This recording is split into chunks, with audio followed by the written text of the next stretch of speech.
Alors, question d'un abonné, Fabrice Off. Bonjour, merci pour tous ces tutos sur la T16. Par contre, il paraît qu'il faut aussi flasher le module 4 en 1 du module externe. Mais je ne sais pas comment faire. Pouvez-vous me donner la méthode afin de n'avoir aucun problème? Alors, on va répondre à ça, Fabrice. Mais par contre, le module qu'on va flasher, c'est le module interne. A tout de suite.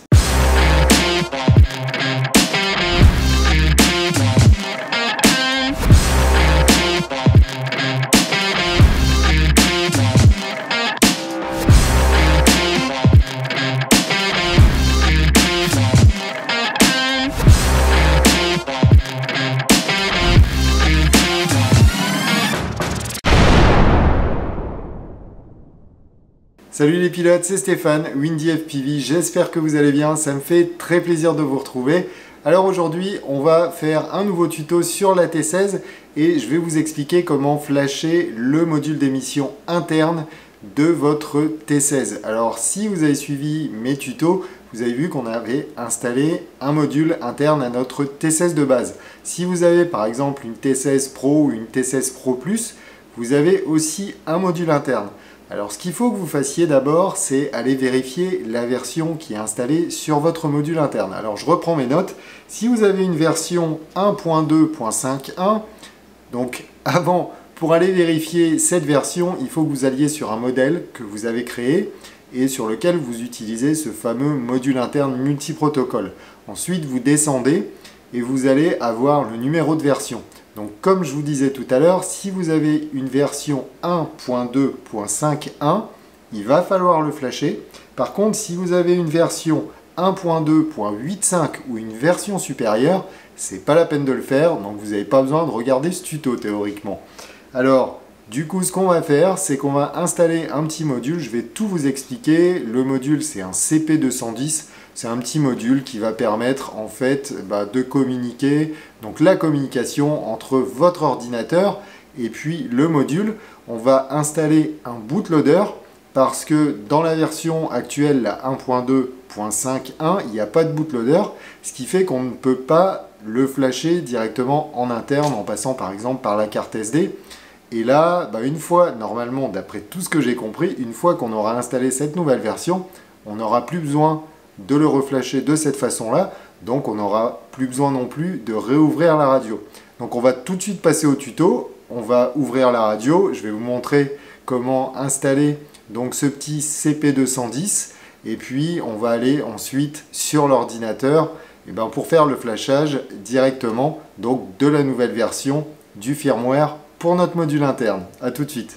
On va d'abord faire l'inventaire des pièces dont on a besoin pour faire la mise à jour de notre module d'émission interne, donc sur la Jumper T16. Donc pour ça, vous allez avoir besoin d'un petit module. C'est un module CP210, c'est un petit module électronique. Alors pour faire simple, c'est un module qui permet d'établir la communication donc, entre votre ordinateur par l'intermédiaire du port USB et puis donc la Jumper T16, donc le module interne d'émission, par l'intermédiaire de ces petits contacts. Donc ces petits contacts, en fait, on va les brancher à une prise. Et la prise qu'on va utiliser, c'est la prise qui est fournie avec les récepteurs FrSky RxSR. Alors si vous ne trouvez pas ça, si vous n'avez pas de RxSR, je vous mettrai le lien dans la description. Il y en a chez Banggood. Et puis c'est pareil pour le CP210. Vous avez aussi, je vais vous mettre aussi un lien donc là sur Amazon et puis je vous mettrai aussi un lien sur Banggood directement. Alors j'ai vu que donc sur un autre shop sur AliExpress, apparemment j'ai pas essayé, j'ai pas commandé, mais ils fabriquent un module complet en fait que vous venez directement connecter à la radio et qui se branche sur l'USB de l'ordinateur. J'ai pas fait l'essai pour être très franc avec vous, mais ça coûte pas très cher et puis bon si vous avez le temps d'attendre, pourquoi pas l'acheter et puis faire des essais. En tout cas, si vous achetez donc ce petit module, dont je vous mettrai aussi le lien dans la description, n'hésitez pas à me faire un retour parce que ça m'intéresse. Ensuite, ce qu'on va faire, c'est qu'on va encore une fois être obligé d'ouvrir la Jumper T16. Alors j'espère que ce sera la dernière fois, mais là, pour faire cette mise à jour, comme je vous le disais dans l'intro, le module interne, il n'a pas de bootloader. Donc le bootloader, en fait, c'est ce qui permet justement d'initialiser le module interne pour pouvoir faire des mises à jour. et il n'y a pas de bootloader pour l'instant. Donc en faisant cette mise à jour, je pense que ça installe justement un bootloader et ça nous permettra par la suite de faire peut-être des mises à jour sans avoir à ouvrir la jumper. Donc je vous avais montré au travers d'un tuto précédent quand j'avais changé la façade et puis que j'avais changé un petit peu pas mal de choses à l'intérieur et puis j'avais installé le fameux module interne. Je vous avais montré comment on démontait la jumper. Donc ça va relativement vite. Alors voilà, la première chose que je vais faire là, je vais couper ce petit collier. Alors ça c'est pratique, c'est quelque chose que j'ai installé, donc c'est pour mon Crossfire, c'est au niveau de l'antenne. Je l'attache au niveau donc, de l'antenne du module interne, puisque les deux n'émettent jamais en même temps, ou soit vous êtes sur Crossfire, ou soit vous êtes sur le module interne. Donc j'ai décidé de les attacher comme ça, tout simplement pour une raison d'encombrement, et ça rentre beaucoup mieux dans le sac. Et j'ai plus à penser à mettre l'antenne du Crossfire quand j'arrive sur le terrain, ce qui permet d'éviter d'avoir des fail-safe quand on n'a pas l'antenne qui est branchée. Ensuite, vous enlevez donc votre module Crossfire, on va le mettre sur le côté. Ensuite, ce qu'il faut faire, c'est enlever les petites protections en caoutchouc, donc de chaque côté de la radio.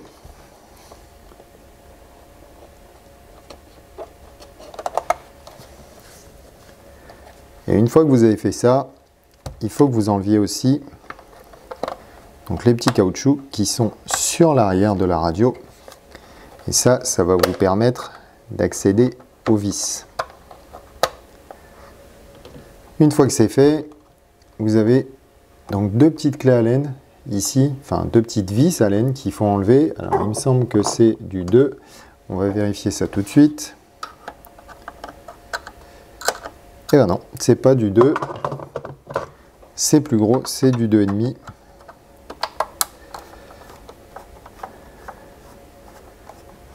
Donc on va enlever ces deux vis, on va les mettre de côté.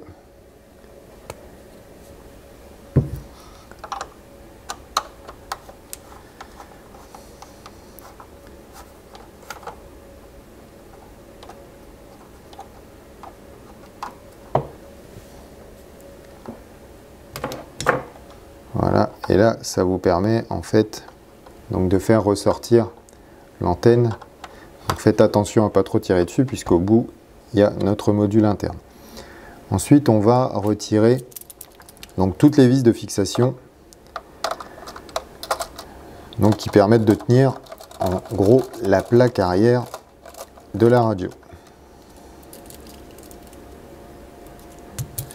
Donc il me semble qu'il y en a 6 au total.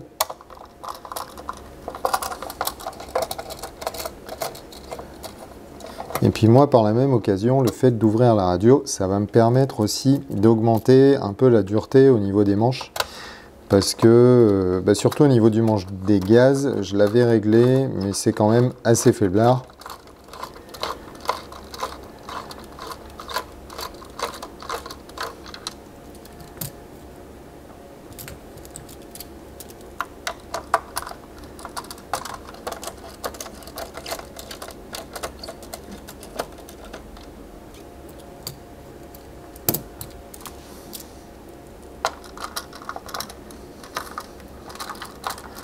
Et puis j'ai aussi oublié de vous dire qu'il fallait retirer par la même occasion la batterie et puis la carte SD avant d'ouvrir. Donc c'est ce qu'on va faire juste après avant de retirer notre façade.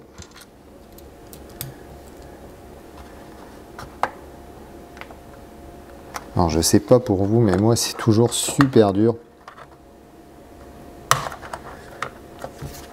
pour ouvrir au niveau du compartiment de la batterie. Voilà. Du coup au moins ça tient, il n'y a pas de souci. Donc on retire la batterie, on la débranche. Et puis ensuite on enlève la petite carte SD. Hop là, elle a sauté, je l'ai retrouvée, c'est bon, pas de souci. Donc ça va nous permettre tout ça de retirer, voilà, la face arrière de notre radio. Alors notre module interne, donc il se trouve ici, et la fameuse prise que je vous ai montrée tout à l'heure, elle se branche donc sur le haut, à cet endroit-là. Donc je vais la brancher et puis ensuite je vais vous rapprocher un petit peu tout ça pour que vous puissiez voir. C'est bien dans ce sens-là. Voilà. Donc ça se branche à cet endroit sur le module interne. Donc une fois que vous avez fait ça, après ce qu'on va faire, c'est qu'on va préparer donc tout notre câblage. Donc on va mettre ça de côté. Je vais mettre le CP210 ici. Et puis on va souder les fils. Je vais vous montrer quel fil il faut souder pour que ça fonctionne correctement au niveau de la mise à jour. Alors si vous utilisez un autre câble que celui qui est fourni avec le RXSR de chez FrSky, vous avez néanmoins les infos qui se trouvent juste au-dessus pour vous brancher donc sur votre CP210. Donc dans l'ordre, vous aurez le grand, donc c'est la masse, c'est le fil noir, vous aurez RX, TX, vous aurez le boot et vous aurez le 3V3. Donc on va rassembler les fils, on va les étamer et puis après on va les connecter donc directement sur notre CP210. Donc ce que vous allez faire en premier, c'est que vous allez rassembler le fil vert et le fil blanc. Donc vous les soudez tous les deux, l'un à côté de l'autre, du mieux que vous pouvez. On va mettre un petit point de soudure.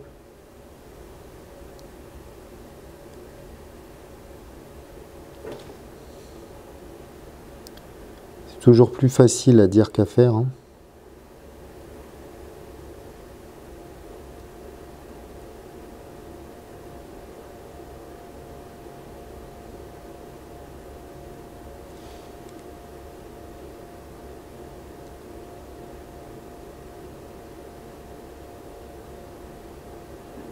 Voilà.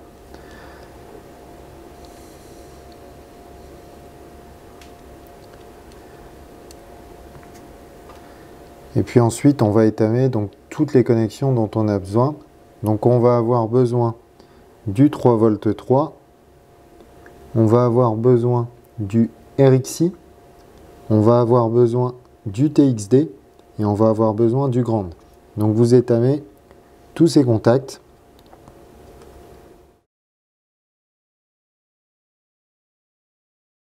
Alors une fois qu'ils sont étamés, on a rassemblé donc le blanc et le vert et cela on va les souder directement sur le 3V3.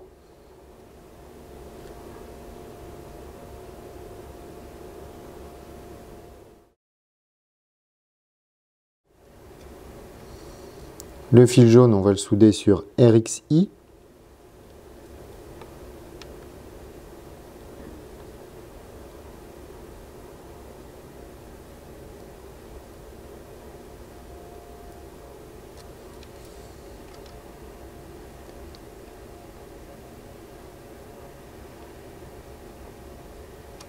Le fil rouge, on va le souder sur TXD.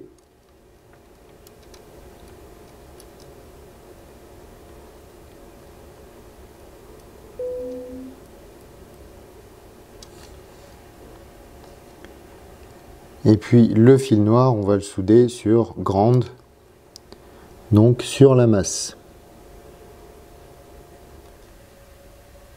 Alors pour résumer, le fil blanc et le fil vert, on les soude sur 3V3, le fil jaune, on le soude sur RXI, le fil rouge, on le soude sur TXD, et le fil noir, on le soude sur grande. Donc nous voilà sur l'ordinateur pour flasher le module interne de notre T16. Donc la première chose que vous allez faire, c'est télécharger le petit logiciel qui va vous permettre de transférer le nouveau firmware directement sur votre T16. Donc bien sûr, je vais vous mettre le lien dans la description. C'est la version 0.2.4 qui s'appelle Flash-Multi. Donc vous descendez un petit peu et puis vous allez tomber sur un Flash-Multi.exe. Donc c'est une version Windows, ça fait 6 mégas. Donc vous téléchargez ça. Et puis ensuite, ce qu'on va faire, c'est télécharger le firmware donc, qui va aller dans notre module interne. Donc c'est un deuxième lien que je vais aussi vous donner, bien sûr, donc dans la description de la vidéo toujours. Et ici, donc vous allez tomber sur cette page, donc multiprotocole V1.3.0.53. Et c'est une release qui est sortie il y a 9 jours, donc c'est tout récent. C'est parfait pour ce tuto en tout cas. Donc ensuite, vous descendez et là, vous allez trouver une grande liste avec plein de firmware justement à installer sur le module interne. Alors pour ne pas se tromper, ce qu'il faut déjà mettre, c'est un module qui soit en multi-stm-OpenTX. Ensuite, vous voyez, vous avez des petites lettres derrière, vous avez RETA, vous avez TAER, AETR, enfin voilà, il y a quelques versions différentes. Alors ça, il faut que vous alliez voir sur votre radio, avant de la démonter, vous regardez dans le menu mixeur et dans quel ordre sont vos voix. Donc le A correspond à aileron, le E correspond à elevator, donc la profondeur, le T c'est throttle, donc c'est pour les gaz, et le R c'est rudder, donc c'est pour l'axe de lacet. Donc vous regardez dans quel ordre sont vos canaux, et puis ensuite vous choisissez par rapport à ça. Alors pour les personnes qui sont en mode 2, en général c'est AETR, moi je suis en mode 1, donc ce sera RETA. Donc il faut que je cherche une version qui commence par RETA. Donc c'est celle-ci, donc c'est le multi-STM OpenTX RETA, et il faut prendre la version No INV, donc ça veut dire non inversé. Donc ensuite vous cliquez sur le fichier, vous le téléchargez, et une fois donc que le fichier est téléchargé, vous allez installer donc le programme dont je vous ai parlé tout à l'heure, ce fameux Flash Multi, et une fois qu'il est installé, vous le démarrez. Donc moi je l'ai déjà démarré, j'ai tout préparé pour vous. Je vais essayer d'agrandir la fenêtre. Ouais, ça fait pas grand chose, alors j'espère que vous voyez correctement quand même. Une fois que c'est fait, vous branchez donc le côté du module qu'on a soudé au niveau de la radio. Vous le branchez donc sur le port, le micro USB. Et puis de l'autre côté, vous avez votre prise USB que vous allez directement brancher sur votre ordinateur. Donc on va faire ça tout de suite. Voilà, c'est bien branché. Et ensuite, normalement, au niveau des ports série, vous avez un port qui va apparaître. Donc pour moi, c'est le port, le COM3. Et ensuite, vous allez aller chercher donc le bon nom du fichier que vous avez téléchargé tout à l'heure, donc le firmware. Et une fois que c'est fait, il faut cliquer sur Upload. Donc on va le faire. Il efface. Tac. Il est en train d'écrire le bootloader. Il est en train d'écrire le firmware. Donc apparemment tout se passe bien. J'ai plein de diodes qui clignotent là sur le petit module que j'ai installé. Donc c'est bon signe en tout cas. On va laisser l'installation se faire jusqu'au bout. Et puis on va voir si ça fonctionne. Allez, on y est presque. Encore quelques secondes de suspense.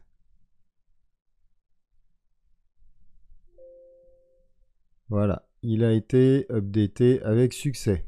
Donc j'ai l'impression que c'est bon. Donc je vais cliquer sur OK. On peut fermer. Et puis maintenant, on va retourner sur la radio pour voir si le firmware s'est bien installé et si ça fonctionne correctement. Donc on va maintenant rallumer la radio. Alors pour l'instant, je ne l'ai pas remontée. Vous voyez, la batterie est dehors. Bon, déjà c'est rassurant. Elle s'allume. Alors il me dit que les moteurs sont désarmés. Ça c'est normal. Donc je suis sur un protocole FrSky au niveau de mon modèle. Donc on va appuyer, faire un appui long donc sur la touche modèle qui est ici. Et puis on va descendre pour aller voir si on a la bonne version maintenant du firmware, la dernière en date, en tout cas si c'est pas la bonne. Donc c'est la 1.3.0.53 en RETA. Donc c'est parfait, elle est bien installée. Il ne nous reste plus qu'à remonter la radio. Et puis une fois que c'est fait, on pourra aller jouer avec nos drones.